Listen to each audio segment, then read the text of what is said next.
Okay, so let's do this. All right, can everyone see my screen? Yes, ma'am. Alrighty, so we are into the Ascension Mysteries, and we are chapters 7 through 13 this week, is what we're going over. So, I thought, Greg, I don't mean to put you on the spot, but since you were the one to most recently read these chapters, I know Brandy and I are like almost done with the book. Would you mind giving us a quick overview, summary of uh, the chapters that we read this past week?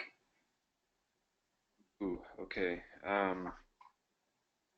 didn't finish chapter 13, That's fine. unfortunately. So let's see. It doesn't have to be super in depth. I'm just trying to remember okay, let me go to chapter 7. Um, oh, right. So this was the one that where he started doing martial arts training. Um, yeah, that was great. I also had a similar experience when I started doing martial arts in grad school. I became a lot more confident in my own self-defense abilities. So that was pretty cool. He had this teacher, Mr. LeBlanc, who sounds pretty hardcore.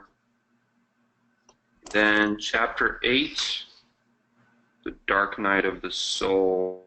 So in this one, oh, this is where his friend Kevin, that was another like fat kid in school who was into Dungeons and Dragons, stabbed him in the ear with a tent pole. I'm not even sure how that's possible, but yeah, so then his dad ends up suing that family, and then they end up winning, but he loses his best friend. Then he also goes into some conspiracy stuff about the Iran-Contra hearings, which are really interesting, and he comes to the conclusion that the government is constantly lying to us. Can you give us a little bit of like the Iran Contra hearings? Can you tell us about that or what he was saying about that? Right, the Iran-Contra hearings are really important because that's one of the few times that the government is just completely caught red-handed doing stuff that nobody would believe that they could possibly do. And basically, um, the government was buying drugs in, they were, well, they were financially supporting a cocaine dealing terrorist group out of Nicaragua called the Contras. And instead, I mean, these are not nice people. They were killing people, they were kidnapping people, and they were obviously terrorists, but we called them rebels, and President Reagan had referred to them as the moral equivalent of the founding fathers. And we were supporting these people, and they were supplying us with drugs, I believe. They're supplying the U.S. government with drugs, and these drugs would end up being sold on American streets. It was mostly cocaine, but it was also turned into crack, and that basically fueled the entire cocaine and crack epidemic of the 80s. And black communities especially were targeted. And he doesn't really go into that, but if you look up the Iran Contra the conspiracy, you will learn a lot of disturbing things I think it's really about what. interesting that David Wilcock had like these things around him growing up had such an impact on him. Like he was so focused on what was going on in the world even as a young child, and it affected him like physically and emotionally. I think it's really interesting to listen to his journey growing up and then getting these snippets of history and seeing how they affected him and how they would, and knowing him now and knowing him as a public figure and what he stands for, getting to see this insight into his childhood and seeing how this isn't just something that he's passionate about now. This has been interlaced through his entire life is really fascinating to me.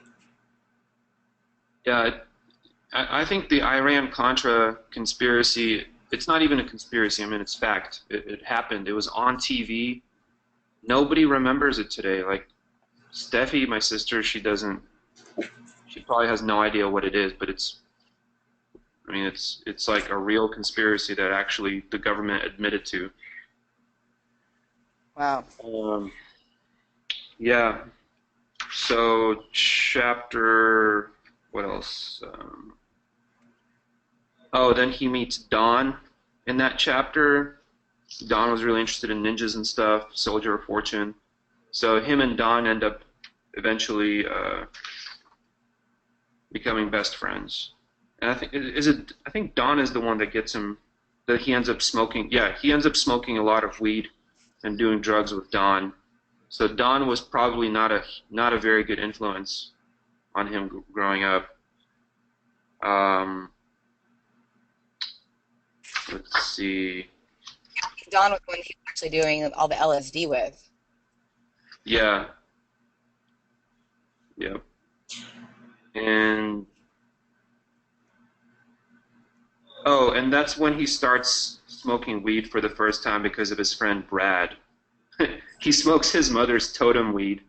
I thought that was hilarious. I could just see them like sneaking down to the basement, stealing his mom's hippie weed. There were so many like moments in this book where I laughed out loud. Yes.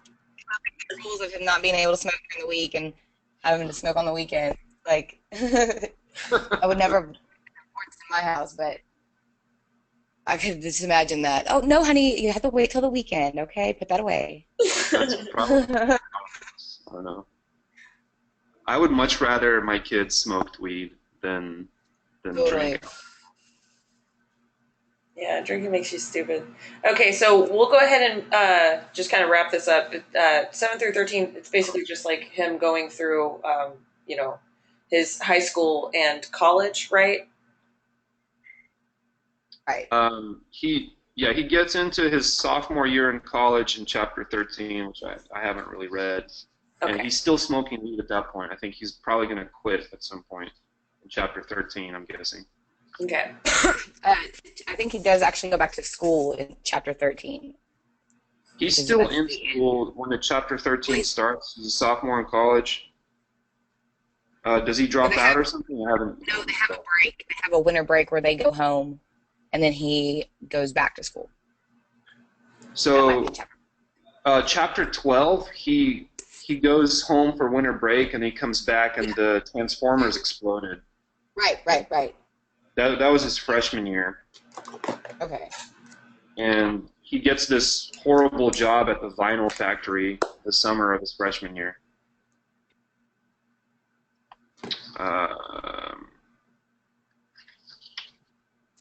Yeah. Well,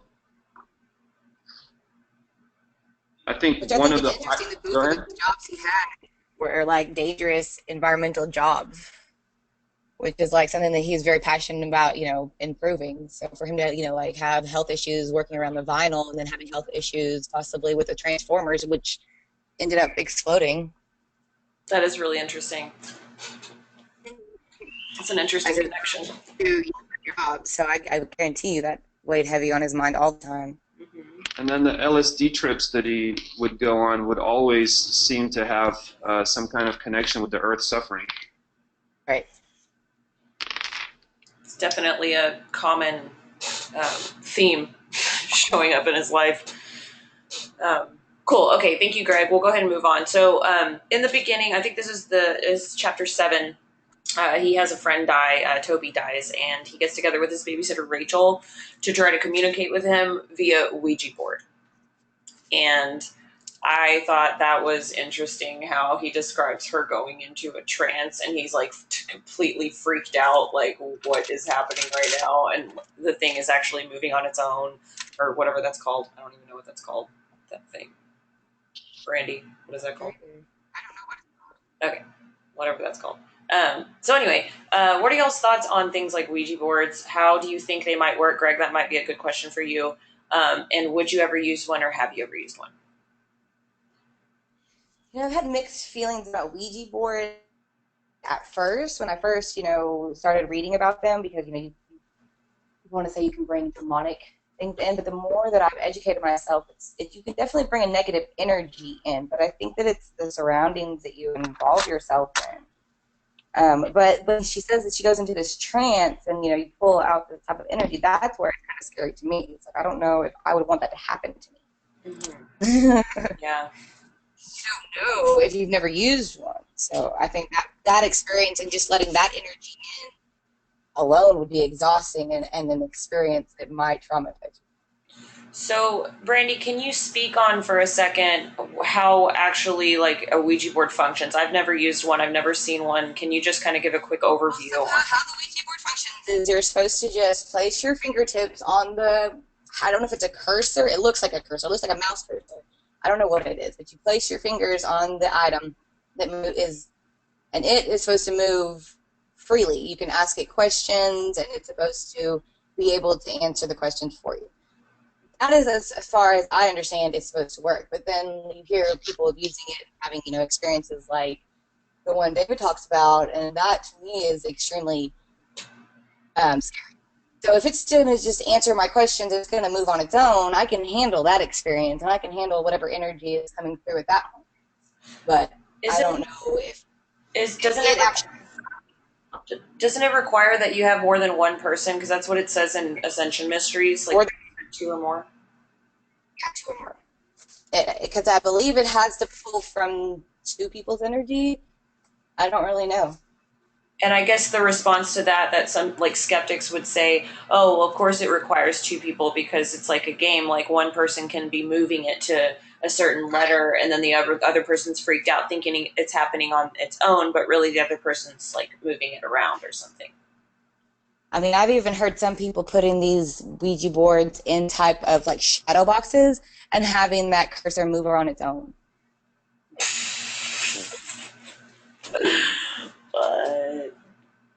okay, Greg, your turn. How do you think a Ouija board would work on a physics level? Well, I guess there are two explanations. There's the boring explanation that we're just hallucinating and we're making it happen ourselves, getting something out of our subconscious. That's probably the mainstream explanation.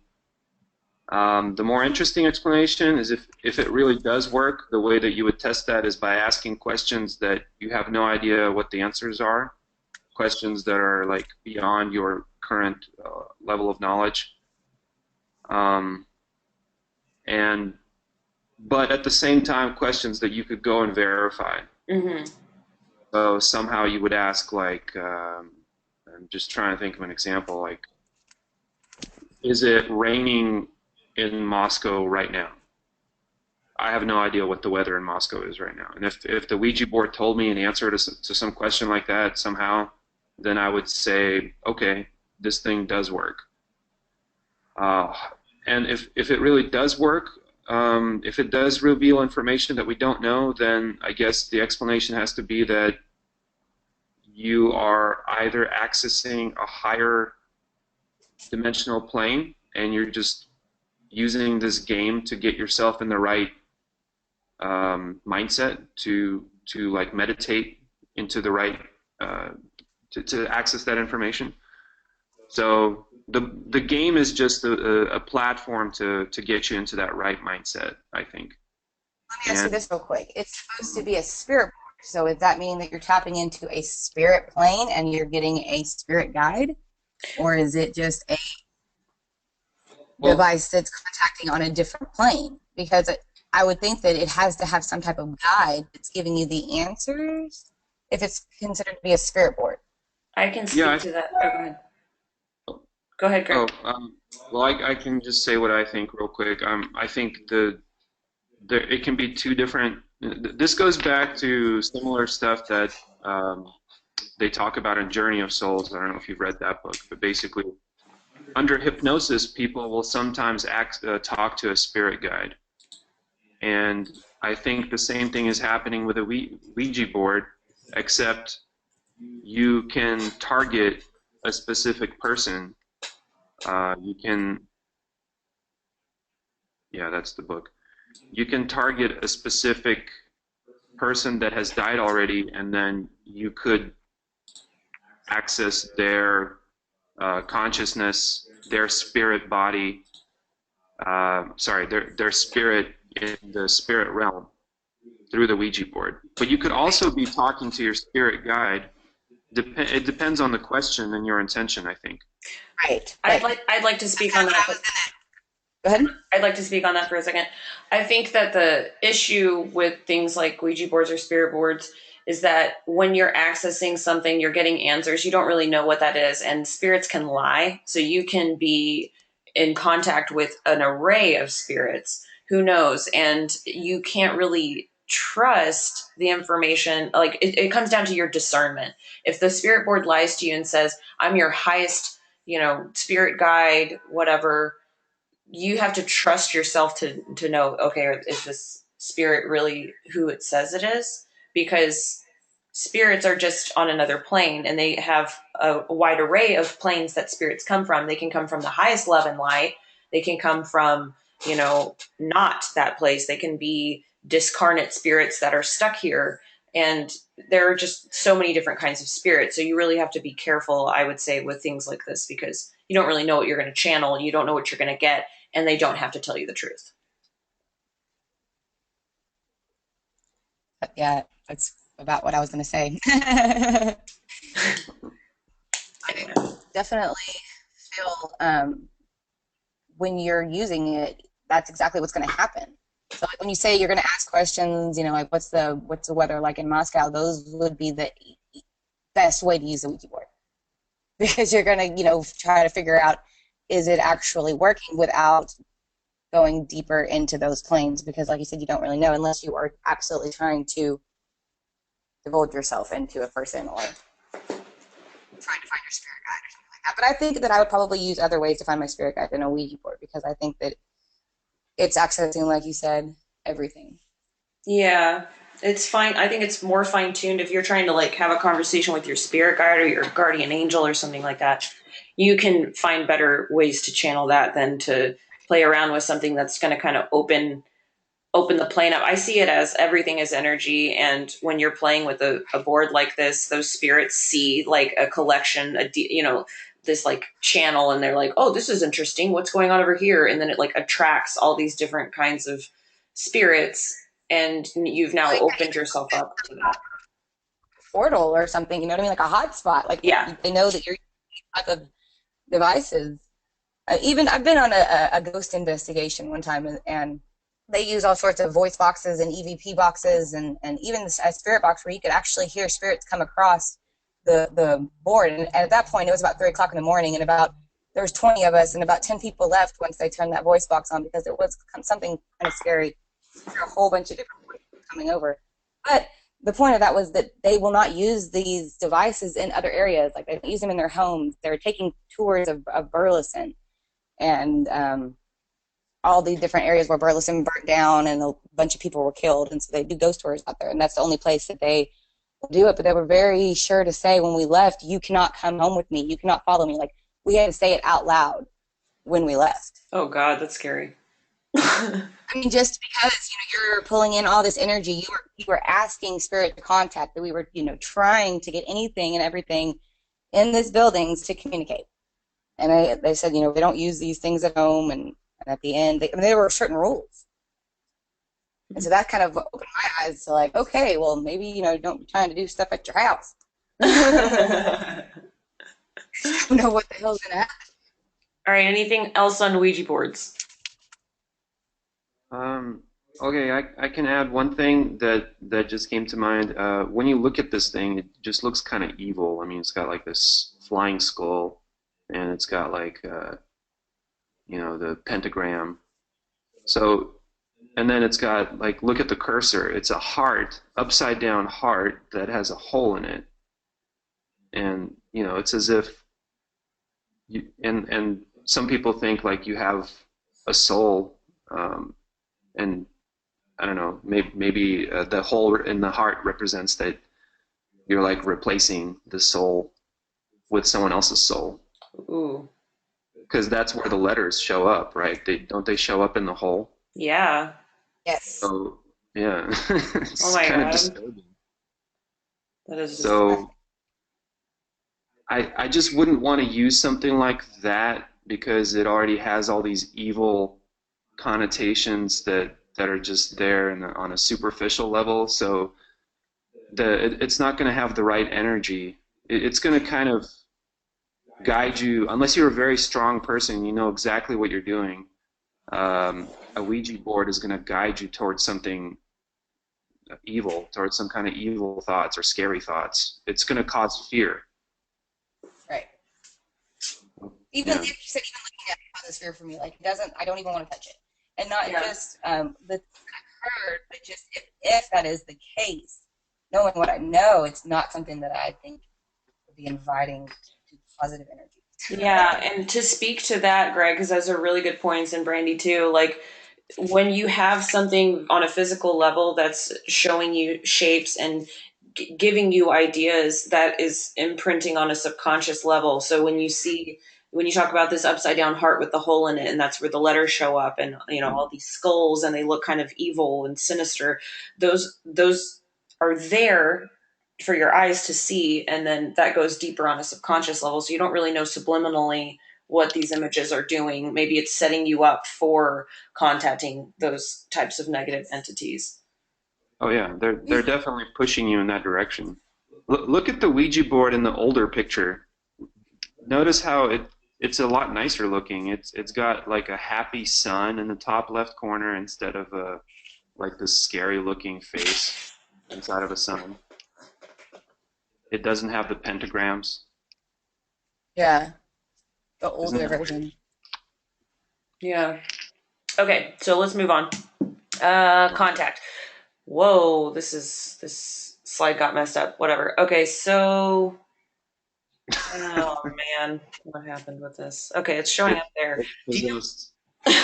do you believe that people have been contacted by extraterrestrials, angels, spirit guides, higher density beings? What are the dangers, if any, associated to contact with spiritual beings, which we touched on briefly when we talked about Ouija boards, but this is a little bit different, obviously. So let's start there. Can I've never people be had. contacted? Go ahead. I don't know if they can't be contacted, but I definitely think they could. I've never been contacted by any kind of extraterrestrial being that I would be able to notice, saying like that's a different entity. But just as far as different people have contacted me in dreams and things like that, and I've had even recently a very weird experience where when after Lindsay got out of the hospital, I had a dream about this older lady that is me and her in this home, and this lady is trying to explain something to Lindsay in great detail. And me and Lindsay are just listening to her, and I cannot for the life of me remember what she is telling us. But we are just sitting there listening to her. She's an older lady with white hair. Never seen her before in my life. And she's telling Lindsay, and we're following her all the way around the house, and then all of a sudden I just start crying in the dream, crying my eyes out, crying my eyes out. And Lindsay turns to me and she says, "What is wrong with you?" And I said, "I'm just sad because I know she has to leave." And then she says goodbye and leaves. I'm like, oh. But it was just, when I woke up, I was like, that was weird. What was she telling us? What was she trying to say? Because we were like listening, taking notes, writing it down. Wow. But I cannot for the life of me remember what we were doing. And it was right after she got out of the hospital. So I felt like she was trying to tell us something. And I asked Lindsay if she had any type of dream similar, and she said that she couldn't remember. She doesn't really remember her dream.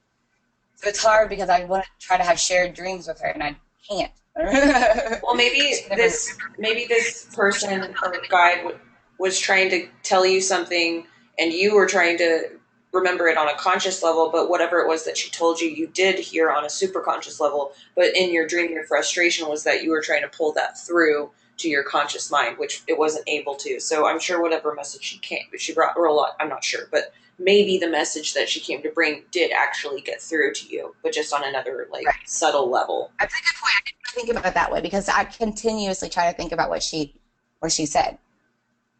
But like I said, it was not a person that I've ever seen before or anything like that. I've even gone through like pictures. It was funny because I woke up the next day and like looking through older pictures of like people maybe that were like an ancestor of mine, like my great-great-grandmother, had my grandmother send me pictures, and nope, nobody. And I'm like, okay, well, I know this person was good. What about you, Greg? Do you think that people can be contacted by higher density beings? Yeah. I think it's completely reasonable and I think there's quite a bit of evidence for it. I think it actually helps explain a lot of, it helps connect a lot of science with religion, I think, especially like the Eastern religions like Buddhism. So I, I guess, yeah, I think it's totally reasonable. Can I you have never experienced it myself. I don't think I have. So, I think, well, okay, like growing up, like I've definitely had experiences with the Holy Spirit. I was raised Catholic. Um, so I had gone into like deep meditations with the youth group and the, the church groups and stuff. Um, and have definitely experienced like that oneness, that higher sense of interconnectivity and all of that. But um, and then that really high presence of that love of the Holy Spirit for sure. I think the first time that I was ever contacted in a direct sense from my spirit guide or from a spirit guide or a higher density being or whatever you want to call it was in a dream, and it was a very intense experience. And this being came to me, and I was my soul. I wasn't myself. It was like, and it felt like such a real experience. It didn't really feel like it was a dream. Um, and I was interfacing with this guide, and whenever it came to me, I knew it. It was like if you have amnesia and you were to meet your best friend again and then you were to remember them after having amnesia for a long time, that's what this felt like. It was like I knew this other soul or guide or whatever it was. And then and we were communicating telepathically, and it projected this shape into my mind's eye, and I could see this like spinning shape. It was kind of like a dodecahedron, and it was spinning. Hold on, let me,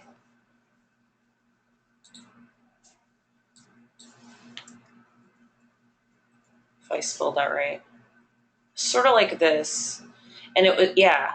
And it's like spinning around, and I see inside of it like all of my lives and past lives. It was like a calendar.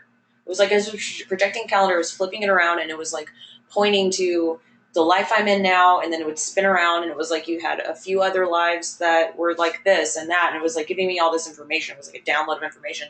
And then one of these like faces right here, it was like it stopped and it lit up, and then I went into the shape, and we were going into one of my past lives, and this my guide took me there, and I experienced this past life. And it was such an intense experience because I'm standing on a stage, and there are all of my friends around me, and as I looked at each one in the face, it was like that what I told you about the amnesia, and then remembering who they were. And it was like my mind flooded with all of the past memories that I had with this person. And that happened for me multiple times as my as my vision, field of vision swept across this group of people. It was like if you were to have a line of your family standing in front of you and your eyes sweep across them, you would remember all of your experiences, maybe like a funny conversation that you had with them, like, whatever. You would get all of these memories, and that's what I had in this experience. And it had such a huge impact on me. Um, Having that experience with my spirit guide. I remember waking up. This was right when I started to write my book, and I was debating whether or not I wanted to keep going. And this was about 4 days into me starting to write my book that I had my spirit guide come and, talk to me and say that, there are specific things that I need to show you and tell you and all of these things. And when I woke up, I finished writing the book. I continued to write, and I finished, a couple months later, and it was like my spirit guide was coming, and I knew for sure, like that moment, that experience that I had, it was like my guide saying, yes, you're on the right path. Keep going. You're in the right place. Like, you need to be doing this. Because I was kind of like on the fence. Should I be writing about this kind of stuff? Like, I don't know, like if I'm going to have enough material. Like, I don't know, like if this is really like super interesting to me. And then I have this experience, and it was like really, really fascinating. That's amazing. I'm like super excited for you because it's like something I feel like everybody wants to have, and for you to remember it so vividly and to have like full remembrance of everything that happened. That's awesome. Yeah, and so I got to write about that in my book. So that's chapter like 2 or 3. I talk about that experience, and it's crazy because it's true. So Hmm. Yeah, I I've had a remember. kind of a. Go Oh, ahead. go ahead. Sorry. No, go ahead. I just remember how you changed to Teresa after that. That was that was like a really big um, insight that you had. Like Beginning moments, everything in your really. life started changing after that. yeah, it's weird to look back on that. I guess that was like, I think that was like a year ago now that that happened. It's crazy.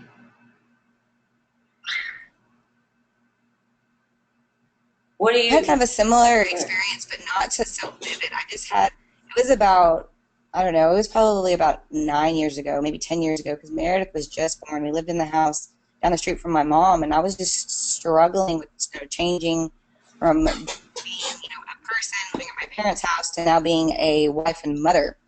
And I really needed my mom, and she was nowhere to be found. She was out doing her own thing. I could never ever find her.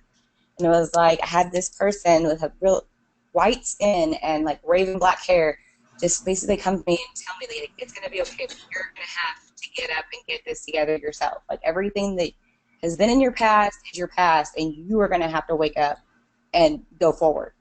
And it was just like the next day I was like, oh my gosh, like I need to just stop depending on where my mom is. Like I'm going to have to focus on getting a job, because it wasn't like anything that anybody was telling me. It was just the way I was feeling. Like I'm stuck at the house. I'm not doing anything. I don't, we don't have any money to do anything. We're barely making it by. I don't know if I should put Meredith in daycare. So just going through all these different things in my head, I don't know what I should do. And then having that away, and I mean, even like a spiritual thing, like I couldn't figure out what church I wanted to go to. I didn't necessarily know if I believed in everything that the church was telling me, and it was very hard for me to make my family go to something that even James didn't fully believe in, and Mhm. had so many other um, ideas in my head, but never the want to go and find the knowledge. Mhm. So at that point, it was like I woke up not even needing my mom anymore or worrying about where she was and why she couldn't help me, and focusing on what I was going to do for my future. And that's when I got the job at Isha, and I worked there for 10 years, worked all the way up the company, was able to help my family get on our feet. Now James has 2 businesses. I don't have to work. And it's like I don't really think about those things until, you're asked, well, have you ever had a moment where you were just like, get up, or you were contacted by somebody that said, do something? It was just like a conversation that I had with this person in like a field, but it was just me and her, and it was like I wasn't standing. We were like almost elevated Mhm. in like a light, but it was just like that was it. It wasn't anything, no shapes or our lives or anything like that. It was just like a conversation. Wow, that's really cool. I've heard, like, in my research about guides and stuff, they say that there are some guides that are with you, like, always, like guardian angel type guides that are, like, kind of assigned to you for your whole life. But then there are some guides that will kind of come and go as you're at different points. So it's interesting to me because that could have been, like, a guide for you that was there to help you through that time in your life that came in and was like, hey, get your ass up, make this And shit happen. it was to the fullest. Like I was depressed, and my mom was nowhere to be around, and so it was just me by myself with my infant child that I don't know how to take care of. Mm-hmm. You just kind of wait. Well, I thought I didn't know how. You know what I mean? Like that's what I was telling myself. Like I don't know what to do. I need my mom. But then, like the next day, I was like, I got this. We're just gonna go and educate yourself. So I went out and I, tried to find parenting classes and things like that. Try to find the best place to put her for education if I was gonna have to work. And, just an eye opener. You It's don't like need somebody it gives you the energy that you need. It changes something in your mind. confident. Yeah. Completely that switch was like, you got this. But I woke up the next day sitting up in the bed and like, what the hell? That's when I started researching other religions, Hmm. just other spiritual everything. I mean, I researched Hindu, Buddhism, pagans, Wicca. I mean, everything. I read a book on everything, just to see how other people viewed things. Hmm.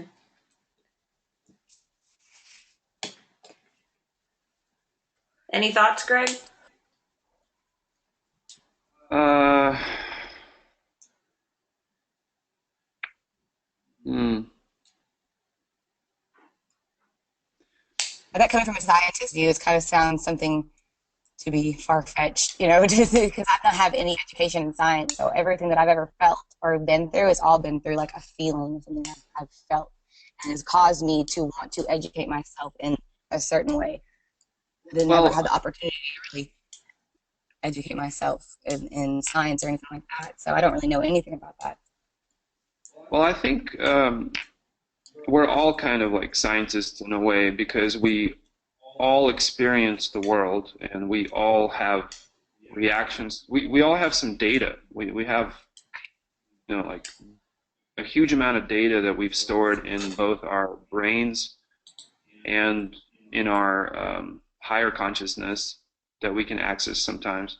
And I think the connection between our higher consciousness and our physical brain is emotion. So when you are feeling something that's kind of driving you towards a certain course of action, I think that can be your higher consciousness communicating with you, because sometimes certain actions just feel right, and Right. that's a confirmation from your subconscious or higher conscious, which has access to a lot more information than our brain. Our brain is physically limited. It can't store all the information that we actually know. It can only access like a chunk of it at a time. It's kind of like that dodecahedron that Teresa was showing earlier.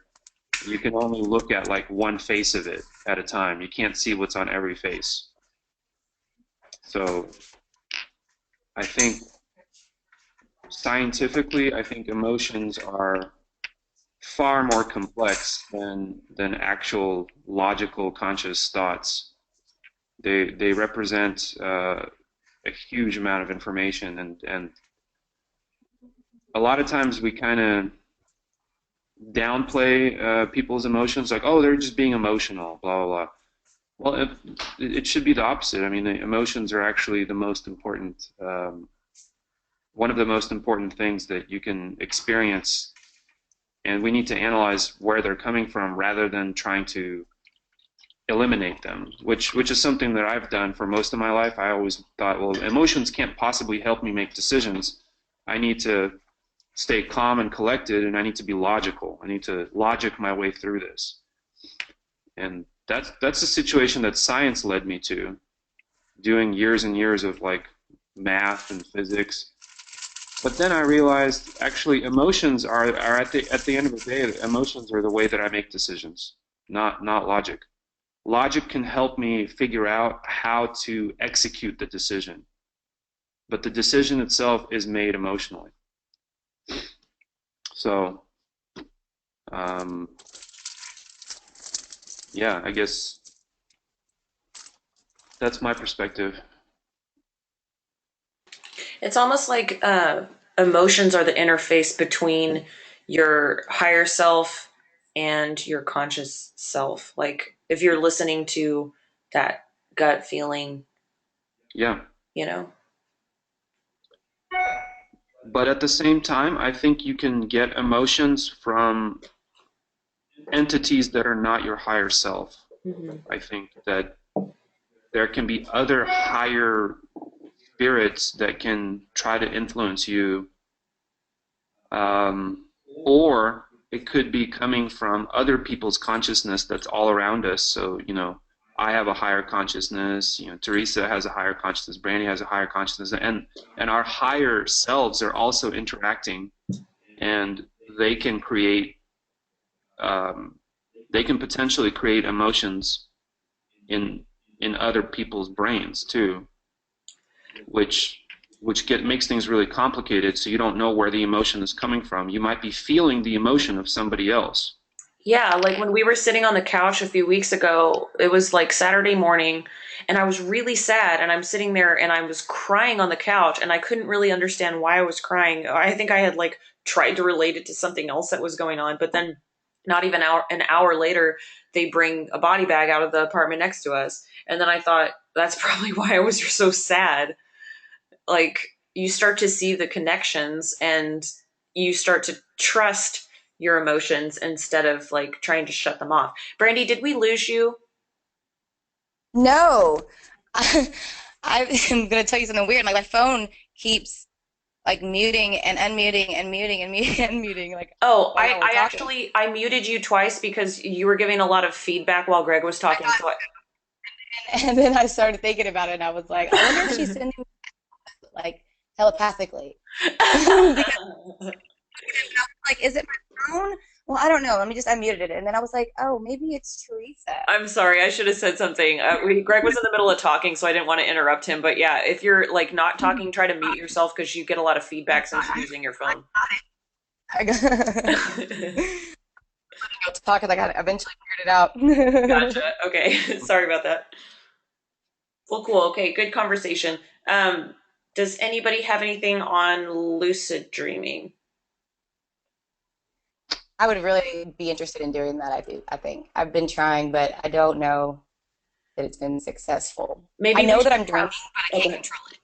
I think maybe we should have an entire discussion session on lucid dreaming because I think I could probably teach a class on it, and whoever wants to come can come. Maybe we should just do that. That'd be fun. Cool. Well, we'll just move forward, but I do think that lucid dreaming would be something to do an entire discussion on its own. So we can keep that in the talks, and y'all let me know if that's something you're interested in. Yeah, for sure. Okay, moving forward. If I can. Here we go. This is one I'm excited for Greg to talk on this. So, martial arts. David describes going into a state called spirit where your body becomes impervious to physical pain. David says that it made him feel fast like Neo in the Matrix. So, Greg, why don't you tell us your experience from earlier that you touched on?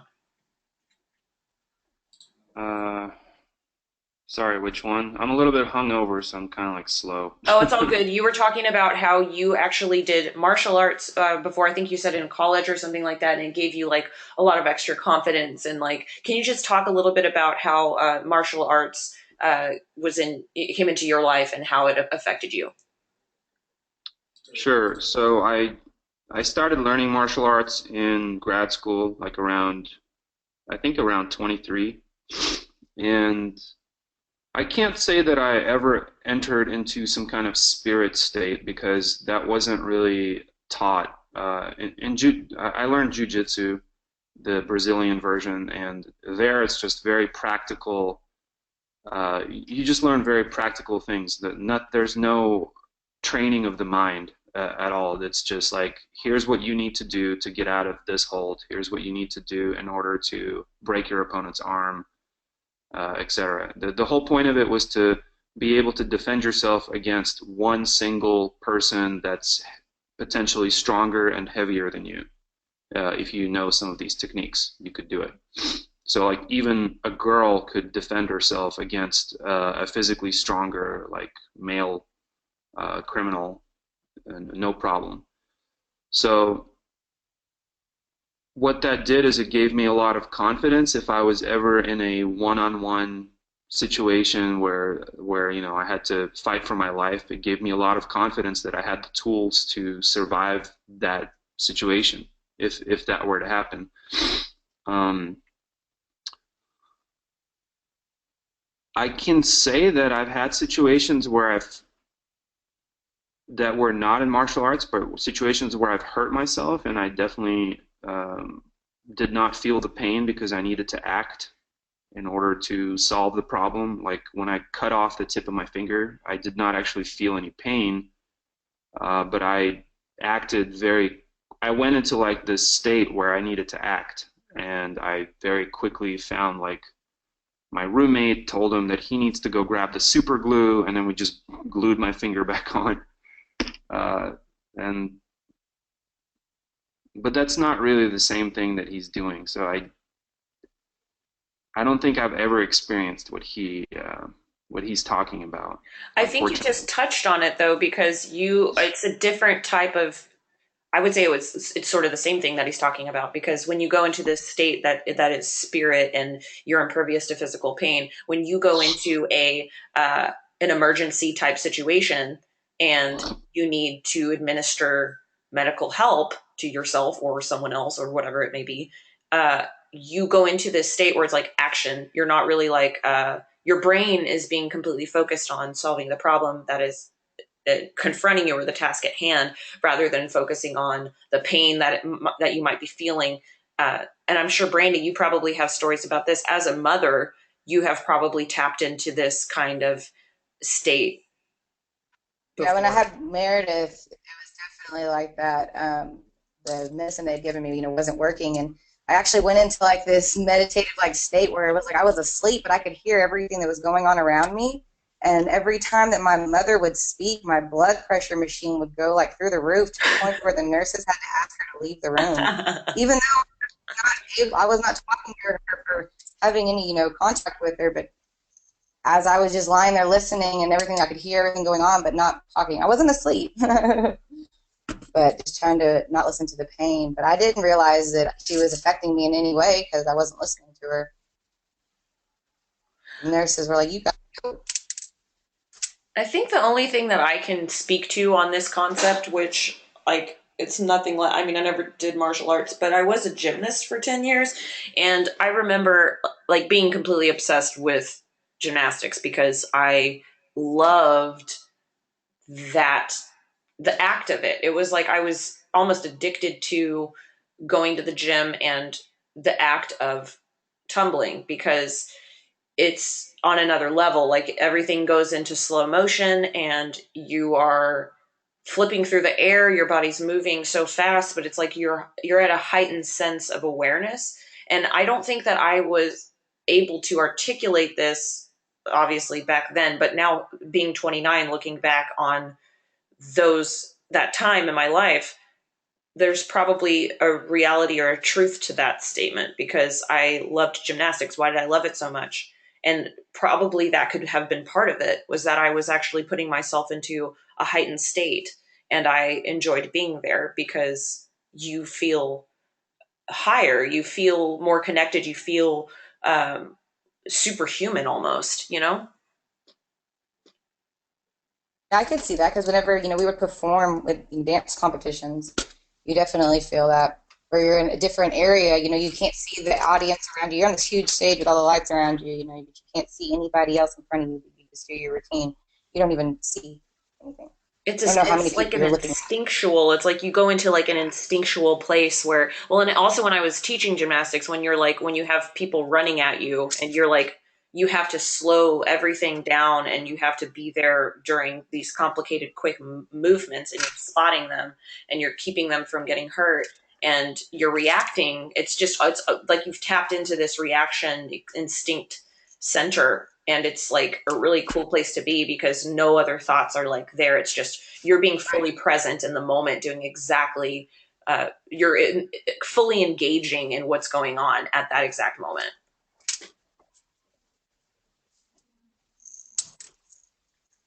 Totally, that's exactly how it is. When you're competing, because even you're doing a little bit of tumbling and competing in dance stuff too. So when you're in the backstage, this is the excitement of getting ready to go outside and like preparing yourself mentally to go out on stage, not be sick, not be nervous, Yeah. have all eyes on you. All eyes on me. Let's see. Okay, entertainment industry. Oh, sorry, Greg, did you have anything else to add to this? Oh no, no. I'm Okay. So, entertainment industry. So, collective consciousness. Of course, when you Google terms that are sort of new agey, well, I guess collective consciousness isn't, because it was actually coined in like, I don't know, the 1800s or some shit. But like, they kind of bastardize it on Wikipedia because it's like everything is pseudoscience, and so they keep it like super. You read some definition, and you're like, okay, that's like scratching the surface of what collective consciousness is. But anyway, Wikipedia says the set of shared beliefs, ideas, and moral attitudes which operate as a unifying force within society. Anyway, I added a little extra sentence. But the oneness of humankind is inherent in our experience here on Earth, and we collectively experience events on the global consciousness level. Does anybody have anything to say about collective consciousness?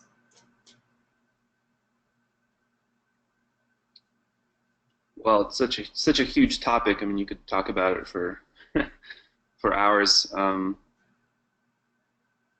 I guess I think that definition's kind of stupid. The first sentence. It's not. it's not the entirety of it. I mean, we have also all of our past history subconsciously stored in each one of our, um, well, each person has a higher consciousness that they can access, which contains the memories and the knowledge of all of their previous lives, and also the ability to communicate with other higher consciousness, says higher spirits. So I think that's a more accurate definition of higher consciousness, but of course, built into it, you have the assumption that there is reincarnation and that we have multiple lives. So if you accept reincarnation as being true, then your concept of global consciousness or collective consciousness drastically changes. It becomes a much bigger thing. Also, you can access the consciousness of animals and plants and things like that if you believe in reincarnation. So that Wikipedia definition is limited by the assumptions that it makes about reincarnation not being true. So there should be two definitions. One definition for atheists or people that don't believe in reincarnation, and another definition for people that do, because they're completely different. I mean, one is much bigger than the other.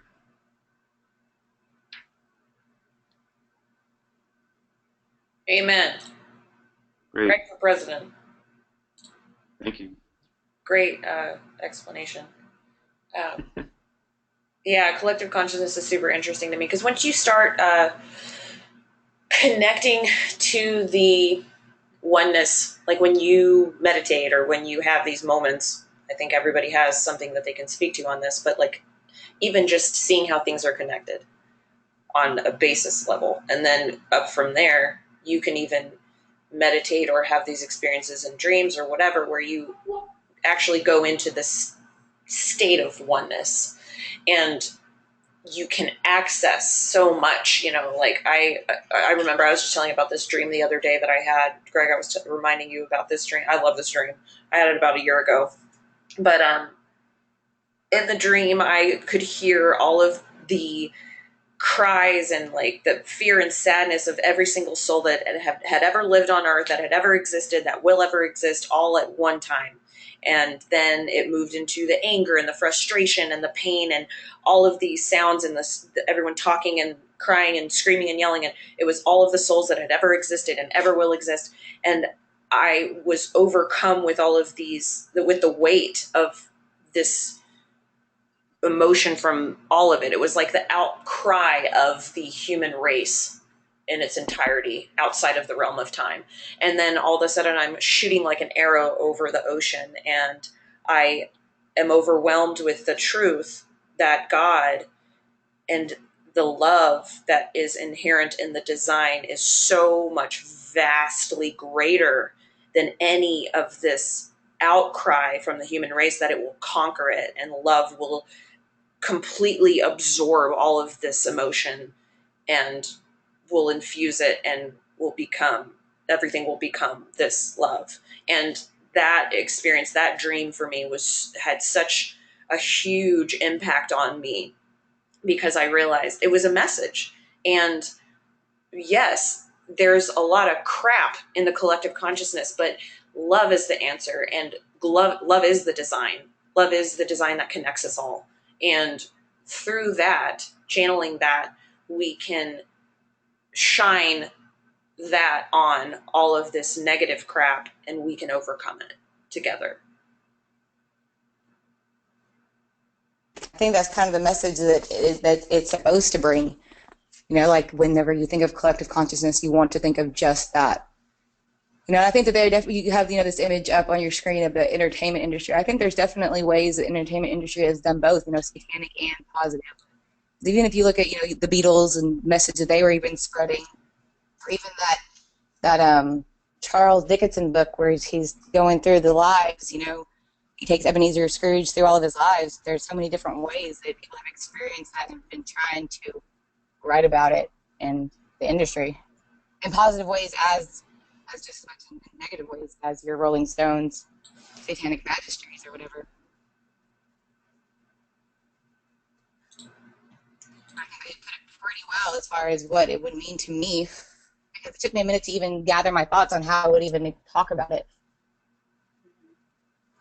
But every time, everything you were saying, it brought me back to images and things I'd seen in the past on TV or little things like that.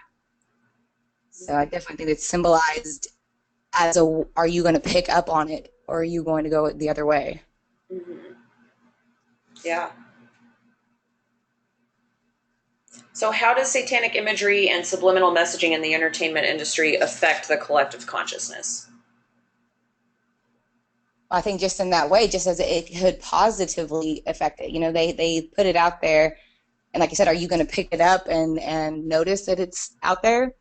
Are you going to pay attention to the Rolling Stones? Or are you going to pay attention to the messages the Beatles are sending? Well, I think even if you're not paying attention to any of it, and that's the issue, you don't even have to pay attention to it to have an imprint made on your subconscious mind. If you are watching the television, those images are coming in regardless of if you're aware of it or not. And that's kind of the scary part that I think a lot of people aren't. They don't choose. They are choosing. They're subconsciously choosing. They're not consciously choosing, but they are subconsciously choosing to allow those images into their minds, and those become a part of them. I mean, we are our experience. We are our thoughts. So when you allow certain thoughts into your mind, or images into your mind, those are making an imprint whether you like it or not. That kind of makes me wonder, you know, like the whole Timothy Leary LSD trips. You know, they were promoting both. Like if you were to ever go to any of the shows that they even demonstrate now, the flashes and the imageries that they would show would be like love, this, and then you'd see like a devil face on there. So like they try to incorporate it in so many different ways. I just made me think about it, because if you listen to all that Timothy Leary talk about all the different images and the way it affects your mind and all that other stuff. Greg, can you speak a little bit on this? I know that you have a lot of information on this topic. I don't know if you wanted to talk a little bit about like the music industry in particular, or if you had any insights that you found when you were reading these chapters that David was talking about this concept. Yeah, well, how it relates to collective consciousness. Mm-hmm. I think that all of this imagery is definitely intentional. I don't think these musicians just randomly decide to cover up one of their eyes or to put a huge cross on their chests and wear like helmets with horns on them, with goat horns on them. I just don't think that they're going to come up with that. No normal person thinks that that is a cool way to go out on stage, in my opinion, or a cool way to pose for a picture. I don't think it's just happening by random chance. So, like, why would Rihanna have a snake wrapped around herself and all this stuff in her hair? I mean, there's obviously some kind of symbolism there that is being communicated to the collective consciousness, and it seems to be pervasive at the highest levels of the entertainment industry. Like when you go to your local bar on a Friday night and you see some local band, they're not going to be dressed like this. They're not going to have snakes in their head, or they're not going to be wearing a helmet with horns on it. Regular musicians don't do that, really, unless they're imitating some other musician that's really, really big and popular. They're not going to do that. So why is it that throughout pretty much the last, I don't know, like 40 years, a lot of the top musicians that were in very visible, like pop culture icon positions, why were so many of them doing this kind of satanic imagery in their concerts and in the high profile photos that they would take for magazines? I think it's all intentional. I think it's designed to influence our collective consciousness in a way that, I mean, you can look at it as a test. We're being tested to see if we're going to reject this kind of imagery, Are we strong enough to reject this, or are we going to just let it take over us? Are we going to support this? Because I think this is going a little bit further into the book probably, but I think the people that are in control require our permission. And by letting all of this stuff take place, like supporting this kind of music, supporting this kind of imagery, is basically the permission that they need from us. So that if there was another higher consciousness that looked at our planet and looked at humanity and said, oh my God, they're being manipulated by aliens or whoever it might be that's creating all this imagery and controlling the world, they might say, you know, we got to step in and stop this. They're doing this against their will. But the cabal or the Illuminati, whoever is in control, can say, well, no, they're giving us permission to do this. They want us to do this. Look how popular this music is. And so whoever would step in to help us has no right to do it, because we're choosing our fate with our own free will, as long as we listen to this music and we support this industry, the satanic, you know, music and movie industry, which is really hard to do, because a lot of the best movies are the ones that receive the most money for production. So and a lot of those movies have very negative plots, like very negative imagery, lots of violence, like people just doing a lot of horrible things to each other. And music as well. Music has become very, very negative, especially like whenever there are concerts, they look like some kind of satanic ritual, especially if they're at a music awards show. Like the MTV Music Awards are basically a satanic ritual. If you watch them from that perspective, you'll notice all kinds of symbolism. So I guess the short version is we need to reject this if we are going to evolve to a higher consciousness. We have to reject all of this stuff. Ding, ding, ding, ding, ding. Nail on the head. How do you get that message across to so many people that are willingly letting it in, you know? Yeah, and you know, I was raised Catholic, and then part of the I'm going to butcher this. Every so often, I don't know exactly how often, but there's like a list of stuff that you say out in the mass. Like the priest will say something, and then it asks the question to the congregation, and the congregation says yes. And it's basically you. What's the word I'm looking for? Because you're saying it out loud. You're verbalizing. There's a special word for it, but you're verbalizing your faith. You're confessing your faith, and a part of it. One of the questions that the priest asks is, do you reject Satan? And you say yes. And how great is that to verbalize that, to say, yes, I reject Satan. Like that's important, I think, to say that, because you're bringing that out, you're manifesting that, you're using those words, you're saying it, and you're feeling it, and you're going to make that happen. Like I think that more people need to, first of all, realize this is out there, acknowledge, yeah, like you were saying earlier, Brandy, like be conscious of this, bring that into the field. Like, okay, this is actually out there. I'm not going to turn a blind eye to it and say, oh, this is just a conspiracy theory. You know, they're just trying to be like edgy and trying to push the limit. No, this is satanic. Look at the screen. Look what Katy Perry's doing. This is satanic, period. I don't know how you can say, oh, she's just, you know, doing this for entertainment purposes. No, she's not. That's a satanic ritual. I don't care what, like, you say. Like, look at it, you know?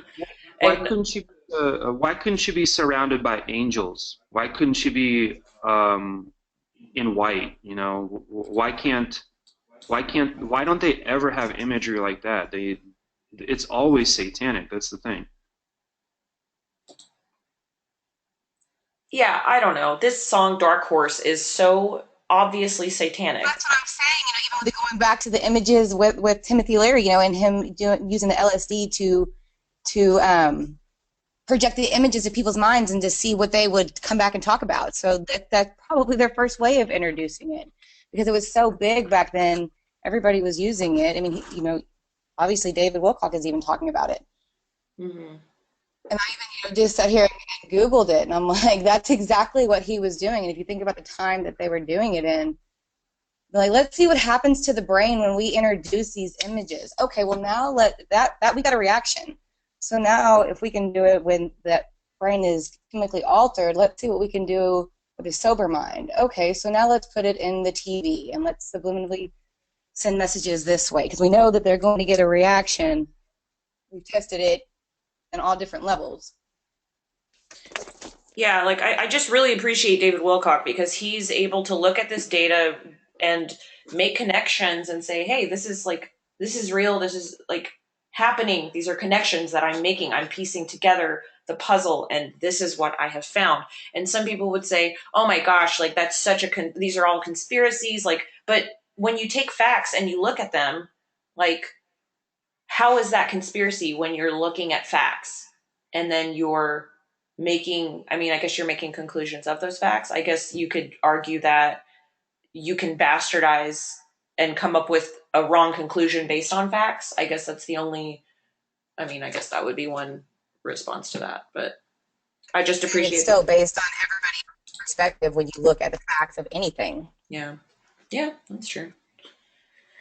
Anyway, What's interesting, there's one expression that has completely disappeared from the English language. Like you never hear this expression anymore. And whenever you would read like philosophical or scientific literature from like 100 years ago, they would use this expression, school of thought. And that was a very common phrase. Like people would say, well, there's a school of thought that believes this. There's a school of thought that believes that. That was a common expression. And you never hear that expression anymore. Like when was the last time anyone said that phrase? Like I don't remember anyone ever saying that to me in like the last several years. I can't even tell you the last person that I heard say that phrase.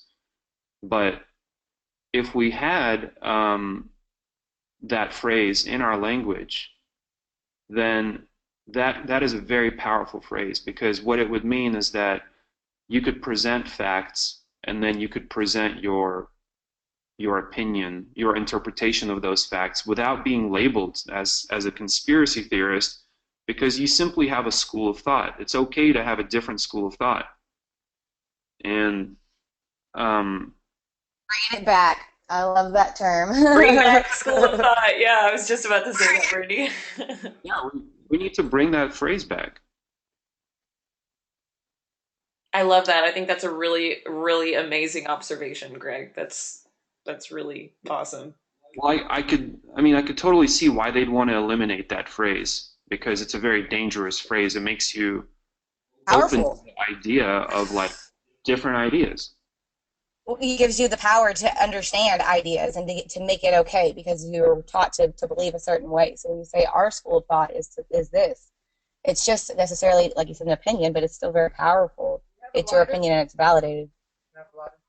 There was an article that I read in the newspaper, I don't know, 2 weeks ago, talking about how Texas is contemplating, or I guess this is in the school board talks, removing this whole part of where they teach evolution. They would teach different schools of thought and then teach the students how they would come up with these different schools of thought, and how there are other ways of thinking and all this stuff, and how by using scientific methods you should be perpetuating this, yada yada. Well, they're going to remove, or they're hoping to remove, all of that section of the education system in Texas and only just teach evolution. And I read this article and my mouth was probably on the floor in horror, and it was a front page article, and I was just like, this is like, how in the world can anyone be okay with that? Like, not teaching the children to think for themselves and use the scientific method and look at all the information and see all the different sides. You're just going to remove that from education and just teach one theory? I don't know. It was crazy. It's pretty interesting because Meredith goes to a science academy, so I'm like, how is that going to fit it? Well, I'd be really curious to learn what she's being taught. And how old is Meredith? 11. 11? So yeah, she's probably right at that age where they're starting to teach evolution. And they're probably teaching it I'm guessing they're going to teach it in the standard way where it's like accepted scientific fact.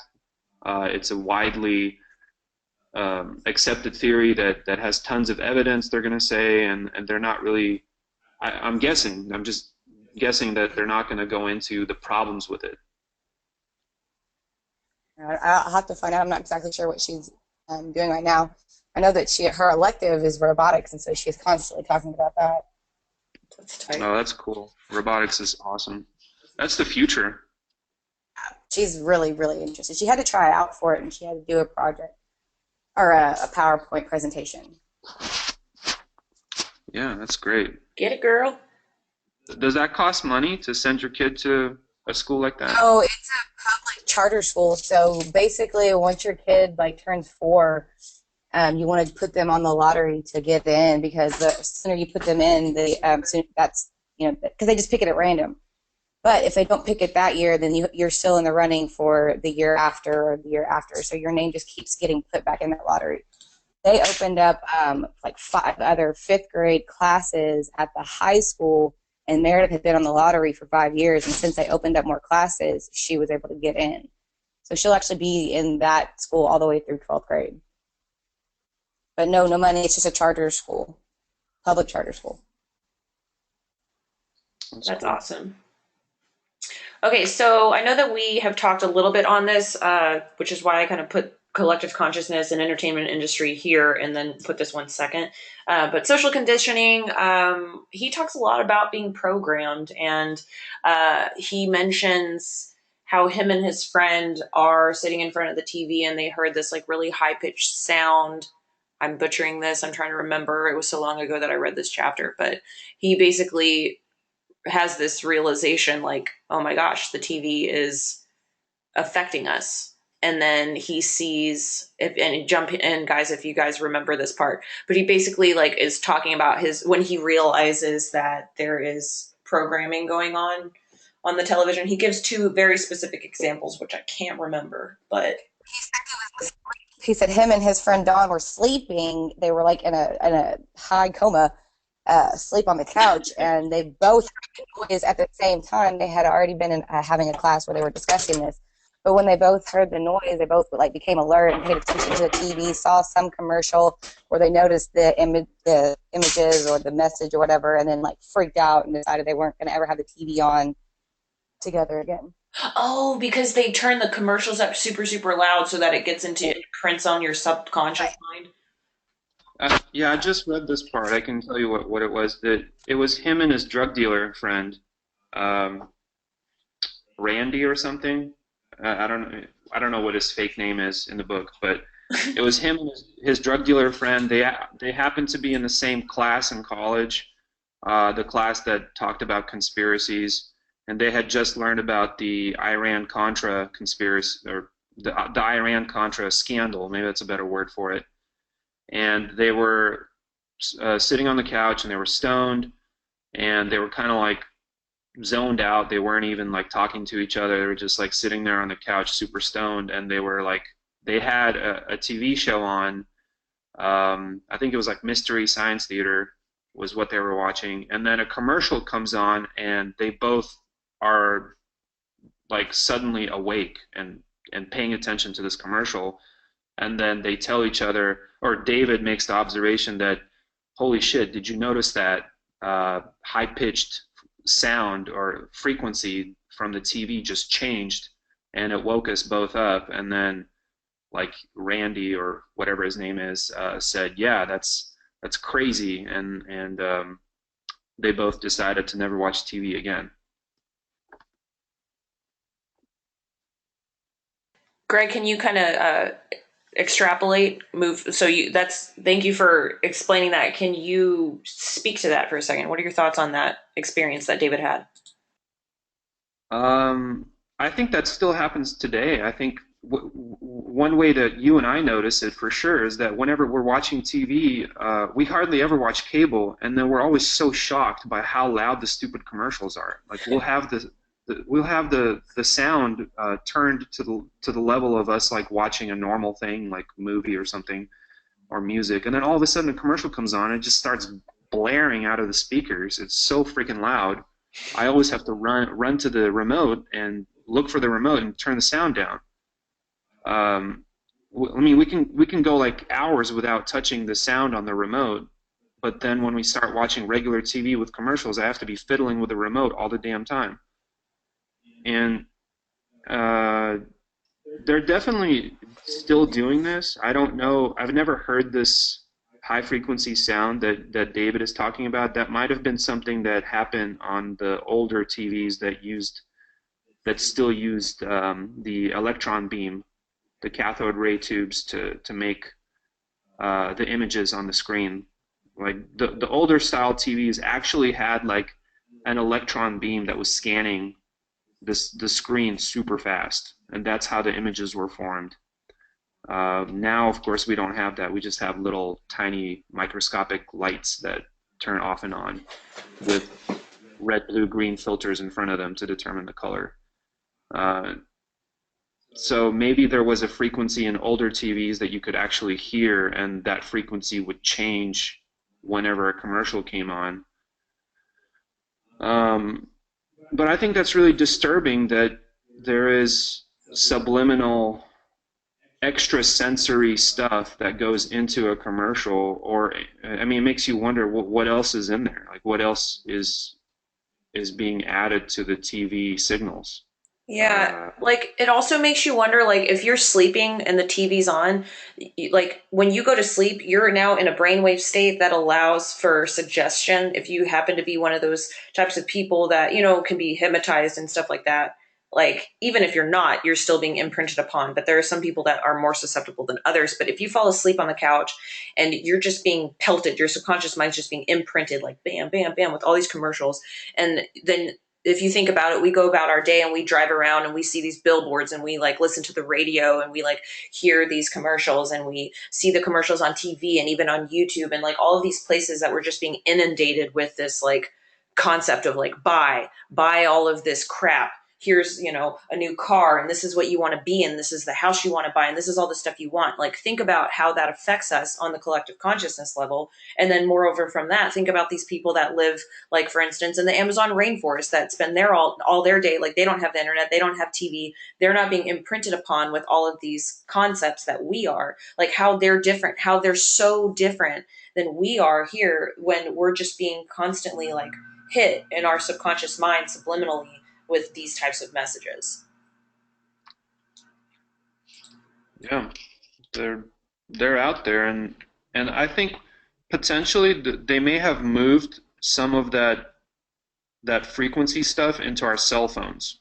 That would be my guess, because I think modern TVs don't have the capability to do something like that, to actually beam some kind of frequency. Well, I don't know. Like it would be like a radio wave, I guess, some kind of radio or higher pitched sound frequency. So I'm guessing it's been transferred into some other technology, if it's still there. Maybe our computers or maybe our cell phones have it. I don't really know too much about it. Just think about all of every single electronic item that we have and how that affects our minds. Like it's like a sea. It's like a sea of activity that we just sit in. I mean, and now that I'm back in the office atmosphere, I mean, I'm sitting there with not just one screen, but three. I have three monitors, and they're just pelting me. Like by the end of the day, and this is after 2 years of really being like out in the world and like being a little bit unplugged from the matrix, if you will, and then going back into this atmosphere. Like I get off work and like I have a headache, like a big headache, and it hits me, and I'm just like, I know this is from all of the computers. That's a real thing. I believe it Yeah. because I would come home just mentally exhausted after being at work, dealing with like 50 computers, a huge server that you're constantly having to deal with because it go down. And by the end of the day, I'm just like feeling like these machines just drained me of all of my energy. Mm-hmm. I think I just got an idea. I think one of the reasons why it's so draining is that our physical body, like our eyes, are used to looking at are designed for looking at sunlight. And that's supposed to be the only light in our world that our eyes are designed for. Like you have fire and you have sunlight. Those are the two, and you have moonlight. Those are the standard sources of light, but primarily it's sunlight. So the biology of our eyes is suited for that. But when we look at an artificial screen that has artificial lighting, that artificial lighting doesn't have the full spectrum of the sun. So one thing I remember reading about is that our eyes don't actually have the ability to get vitamin D from our bloodstream. They have to make it from sunlight. I never followed up to actually see if this is true, but it kind of made sense to me because our eyes, like if you cut your eye, it's not like it's going to bleed. I think it has its own like liquid that the cells of the eye have to get the vitamin D from this liquid, and maybe you can get vitamin D from the rest of the body, but it's like something about it is very slow. Like the process is very slow for getting it to the actual eye. But anyway, it just gives me this idea that maybe we're looking at the screen for hours at a time, and we don't get vitamin D to our eyes, but our eyes are processing all this light without it, and that might be why we lose. Our vision gets worse, and why we also feel drained, because we're not looking at real sunlight. Real sunlight takes care of everything that our eyes need in order to stay healthy. So we could be outside for hours and hours and hours, and our eyes never feel tired. But as soon as you get in front of a computer screen for a few hours, you're like, oh man, I need to take a break. My eyes are getting tired. I mean, why is that? There's got to be something missing from that spectrum. Most likely it's the UV portion of the spectrum that our eyes actually need some exposure to in order to create the vitamin D. Greg, you bring up a really interesting point, and I don't know if you were watching me Google as you were speaking, but I typed in like eyes receiving vitamin D and then eyes receiving sunlight, and then I found this picture, and then I Googled instead Egyptian sun gazing. But check out this stuff. This is amazing. I don't think this has anything to do with sun worship, because look at the sun here and look at the rays coming out, going into the people's eyes. Isn't that interesting? Yeah. Yeah, there's a lot of interesting stuff going on in that picture. I mean, there's so much stuff going on in that one picture. Can you blow that up, actually? Can you hit on view image? No, go back and hit view image. On the right. On the right. Oh, view image. Yeah, that might make it bigger. Yeah, that kind of helps. Sort of. Yeah, that is so interesting what's happening there. Look at how weird the little creatures, I don't know if those are supposed to be children or what, but they have really weird looking heads. And the sun makes absolutely no sense. The sun is as if it's really close to the earth. That also makes, well, that's not accurate at all. Sure at a sun, or if looking more at a spaceship and like pointing as to, you know, some type of communication, because it looks like they're trying to talk. It almost looks like one's kissing each other. Well, it's delivering. Look at this. The rays are delivering onks. If you notice, like, see this? This is an onk. This is an onk. This is an onk. This is an onk. There are onks coming from the lines that are being. It's like information's being delivered to the eye. Right, because then you see the actual hieroglyphs or whatever they're called on the back. What do those mean? Because that's obviously some type of message, or if not. Yeah, like these right here. Yeah. It's so crazy. That is I've never seen that image before. Me neither. And it that's almost looks like the part is like all the information, like what the storyline would be, and then it's shooting down messages that they would like to, maybe for you, instructions maybe, or like some type of alternative path, because you have two different paths. You have maybe your good and your bad. And then, I don't know, but these small things definitely look like different type of beings. They don't look like children. Yeah, they don't look human. No, yeah, they definitely are some type of creature type thing, looking like they're trying to convey information. But it looks like it's a positive message because, like I said, it looks like they're kissing. Yeah, they're taking care of these children. Look at how weird the one on the right is, like the one that's almost in the middle. The way that it's Uh-huh. looking Yeah. back while sitting forward, it's like it's able to turn its body around in a really weird way. That I don't know. Maybe it just doesn't have any nipples. Maybe that's why it looks weird to me. It Looks almost like a looked like mermaid. Yeah, it almost looked like it has turned around its entire body, but its legs are still forward. It's kind of odd. Anyway, that's a bizarre image. It's really bizarre. Anyway. Well, sorry, we kind of got off on a tangent. Oh, they're hands. See? These things are hands, and then these are ankhs. So the sun is handing ankhs. Huh.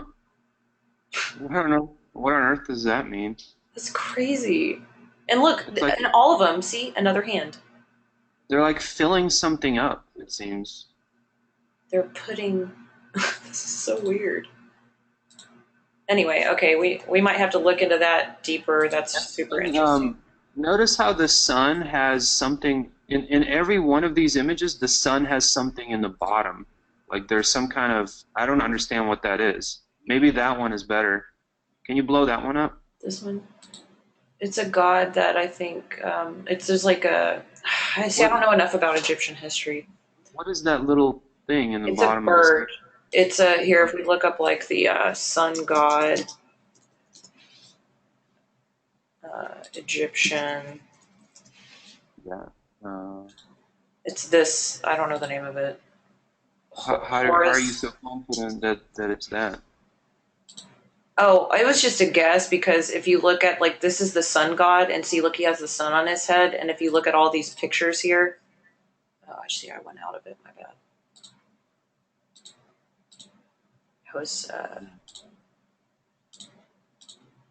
Egyptian sun gazing. See how it has the little bird sitting there Well, I can't tell if that's a bird. It looks really small on my screen. I can't. right here. See, it's pixelated, but Huh.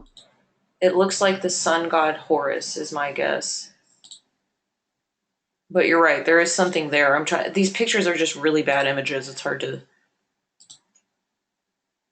I don't know. I'm guessing. I'm guessing it's Horus. It does look like that because it would make sense being that that was their sun god. Oh God. Anyway, okay. Sorry. Tangent. Going back in. And we'll move on. Okay. So this is a last. Does anybody have anything else on social conditioning? I guess we didn't really go into this too much. Well, I guess we sort of did. We talked about through the TV. I guess my answer to this would just be people need to turn off the TV and not try to watch so much TV because I think a lot of the conditioning comes from the television. Yep. Okay, so at the end, David has a really intense experience with synchronicity that causes him to wake up and move on from the drug and substance abuse. And things kind of fell into place too perfectly to be a coincidence in just a way that he saw into the design of the Matrix and knew this was a sign. Greg, I don't know if you're there yet because I don't know if you've read chapter 13. I don't know if it's. Yeah, I did read that part. Okay, so I thought this was really interesting, and my question to y'all is: have you ever had something similar happen to you? And I know, Brandy, you touched on this earlier, that just caused something to click in your head, and you made a huge change. And what were the circumstances?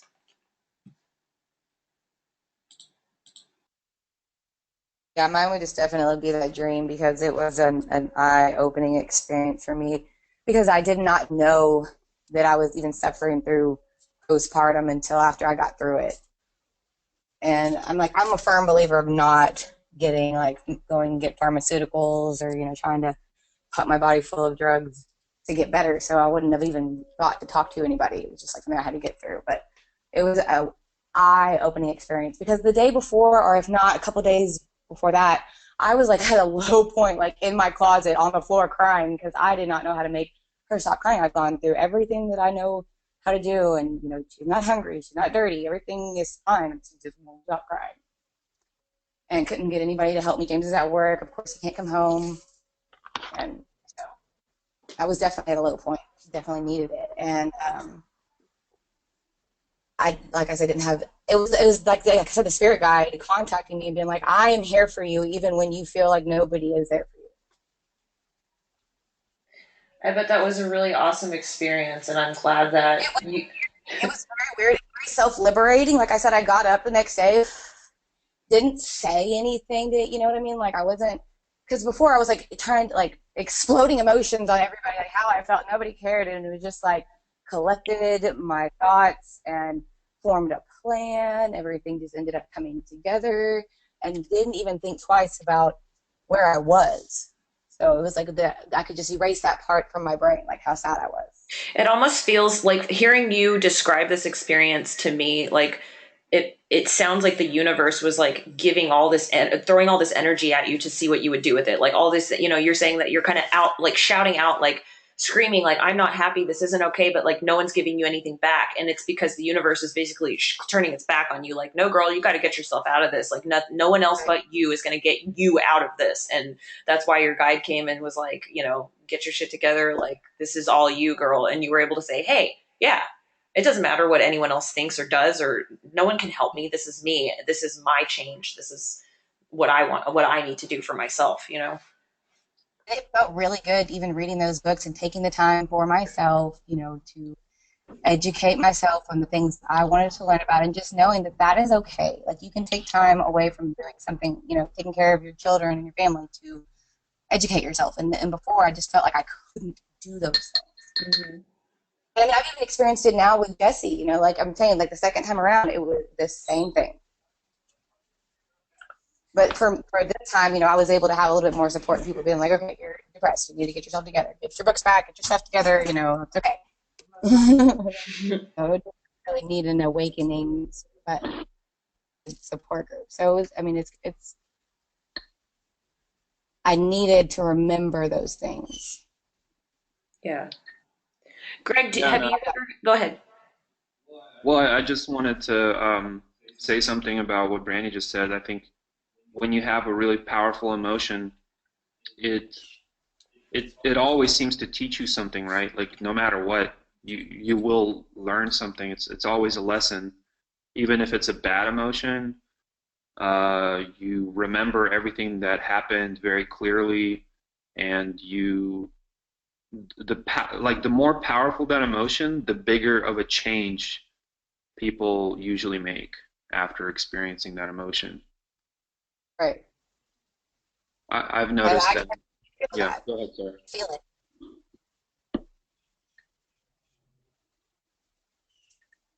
Sorry, go ahead. I didn't mean to interrupt. I was just saying, like, you can definitely feel that when that change upon you, like whenever you've had that experience, and I do definitely feel like it's a supernatural experience because it's not something that you can describe to somebody and say, you'd be able to feel it the same way that I did. So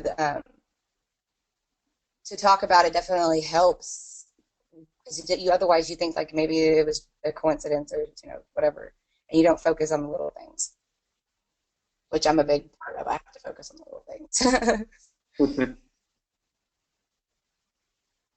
Yeah, and I think that a lot of times when people hit rock bottom, they bounce off of that bottom and they become better people afterwards. But the reason that happens, well, I mean, you might ask, well, why did they have to hit rock bottom if they had it inside the whole time to become a better person? Well, it could be that when you hit rock bottom, you finally have an emotional response that's big enough to overcome whatever is holding you back. Let it go. So, Greg, Yep. I want to piggyback on that because you just described that so well. When I was 16, I, you know, high school, middle school, all of that was very difficult. Brandy she grew up in my same hometown. She knows what's up. And, it was very hard to get through those times because it was a bad part of town, and, we went through a lot of crap. And by the time I was 16, I was, I'm happy looking back that I got through it and that I'm still alive. But that being said, without getting too much into detail, New Year's Eve, when I was 16, I was a junior in high school, snuck out with my girlfriends, went to a party. We got caught by our parents, brought home, whatever. And then Busted. busted, exactly. And then so I'm laying in bed that night and I'm staring at the ceiling, contemplating life, realizing, you know what? I can't do this anymore. Like, I can't. It was like something. I didn't have any like spirit guide come to me, or had a dream like Brandy, or even like I don't even think I was praying to God. I think I was just staring at the ceiling and something clicked in my head and I said, I'm not going to get out of this alive. I'm not going to get out of this life alive unless I completely change who I am. And something happened at that moment because the next morning I walked down the stairs. I'll never forget this at all. And I don't know why I knew what the answer was, but I did. And I told my parents, I walked straight up to them. I said, I'm going to graduate early. I'm ready for college. I'm ready to get out of high school. I'm going to do it. And they just looked at me and they didn't believe me at all. And they were just like, okay, whatever, cool. Is that sure? You got to do it on your own. They didn't believe me. And I went to school, that Monday, and I walked straight into the front office and I said, I want to graduate early. What do I need to do? And they gave me, a long list, after looking at me weird, they gave me this long list of stuff that I had to do in order to graduate. But I had made up my mind. I had changed something in my head and I completely changed who I was just overnight, like that, like boom. I was different because I hit rock bottom. I hit that place where it was like, I knew inside of me that if I kept going down this path, I would probably die. And that gave me the motivation that I needed, the energy that I needed to pull myself out of that place and put myself into a new place. And it was very empowering to see, looking back, like I was able to do it. I did it. I got out. I went to college. So it was a story with a happy ending, and not all those stories have happy endings because some people don't. Maybe they don't realize that they're hitting rock bottom, and they might unfortunately not make it through. I'm lucky that I made it through. I'm glad that I hit that rock bottom and I had that moment. I feel very fortunate that I had that moment. Yeah, I have experiences like that too. I mean, right before I met you, I hit rock bottom. Uh, about 6 months before that, in the summer, I hit rock bottom, and I was like in a really low spot. I couldn't find anyone to really help me. I didn't have any close friends in Santa Barbara that I had just moved to, like a year before. And my dad was really, I reached out to my dad actually. We had uh, we were starting to talk again, and things were starting to improve during that time. But then I reached out to him like emotionally, and he completely shut me down. Like, he was not interested in listening to any of my emotional uh, like problems that I was going through. Like, I was telling him how I saw no point in my job. I didn't see any point in my life. I was like, I don't have anyone. I'm just by myself. I wanted to have a family by now. I wanted to like have children. I wanted to raise children and teach them things. And, I had all these plans that I thought would have happened by now, but I also wanted to be an entrepreneur. None of that was happening, and I saw that I was on the wrong track. I was not going in the direction of any of those plans that I thought were my goals. Um, he didn't really want to help me for whatever reason. Maybe it just wasn't meant to be that I got help from him. But I reached in within, like, and I found something inside of myself, and I got out of it. I started going to the gym. I don't know, like, just like little steps. I started to crawl out of that ditch that I was in, and then 6 months since 6 months later, I met you, Teresa, and then the rest is history. But I had to hit that place first before I figured out how to change myself. I Mm-hmm. had to I had to have this emotional wave that built up, and then that emotion was like the energy that I was able to put to a good use. I think you can also put that energy into to bad use. You can go into deeper and deeper depression and just like Become self-destruct. destructive. Yeah. Yeah. But you can also use that energy from depression to bounce off of that bottom and go to a much higher place if than you were before. Because before you didn't really, maybe you didn't really analyze your life in enough detail. You were like, oh, I'm just coasting along. Things are fine. I'm just going out drinking and meeting random ass people, and I'm not moving. Maybe I'm not moving any closer to meeting a person I'm going to build a family with, but whatever. I mean, everything's fine. I have nothing to complain about. Let me just get drunk again and forget about everything. Yeah. You can live like that for years, but once you hit rock bottom, you have to realize that you got to make a change. And destructive energy can be a good thing when you use destructive energy to destroy, transmute, destroy what you don't need, transmute that into positive, like where you need to go. If you're feeling you have a bridge burning ceremony. Okay, my life is not what I want it to be. I'm hanging out with the wrong people. I got to just burn it down. Got to burn this down, start over. Like I've done that so many times in my life, and every time I've I done love that, the way you put it. Burn it down. just burn us down. You start to feel that, and then when you've done it a few times, you start to recognize that, like, okay, I'm hitting this point. I'm getting to the point where it's about time for a good old bridge burning ceremony, and then you burn it down, and then you're in a much better place than before. Yep. And I think depression is very important, actually. A lot of people focus on artificial ways to get rid of depression. They think depression is like a negative thing. It's just something that you need to avoid, something that you need to just get rid of. And they don't really talk about the positive things that come out of depression, because depression is an emotion, and every emotion is important because it's coming from your subconscious, and your subconscious is much more powerful Mm-hmm. than your conscious mind. So if your subconscious is communicating depression to you, then that is a powerful message, and you have to take the message. You have to think about it. It's not just like there to be ignored like a headache, and you take a Tylenol to get rid of it, Right. like we do with antidepressants. Like, oh, I feel depressed today. I want to take an antidepressant, and it's gone. Poof. But you haven't solved the problem that caused the depression.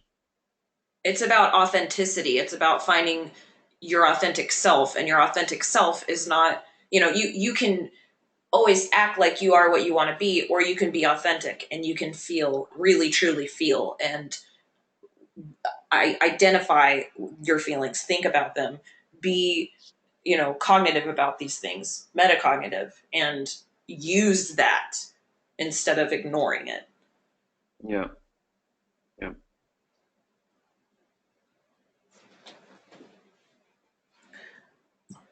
Okay, well, that is the end of chapters 7 through 13. We have now hit the halfway point in the book. I just want to say a quick thank you, especially to you guys. This has been really awesome so far. I'm really excited that people are being very receptive, even to our YouTube channel. We're getting some views, people listening in on our discussion, and thank you guys for, as always, bringing really good discussion points to the table and sharing your experiences. We look forward to moving into the second phase of the book, where we're going to go much deeper into the conspiracy theory stuff, where it's more like looking at NASA, looking at disclosure, things like that. So it's about to get real, real deep. The next discussion we're going to have is in 2 weeks, and Greg will be moderating that one. We're going to get deeper into NASA and disclosure specifically. So if you guys have any ideas for questions or discussion points, please send them to Greg. Okay. Alrighty. Well, thank you guys so much for meeting with us today, and looking forward to Coexist Festival next weekend. Heck yeah. Whoop whoop. All right. All right, All right, bye girlfriend. guys. See you later. Later. Later.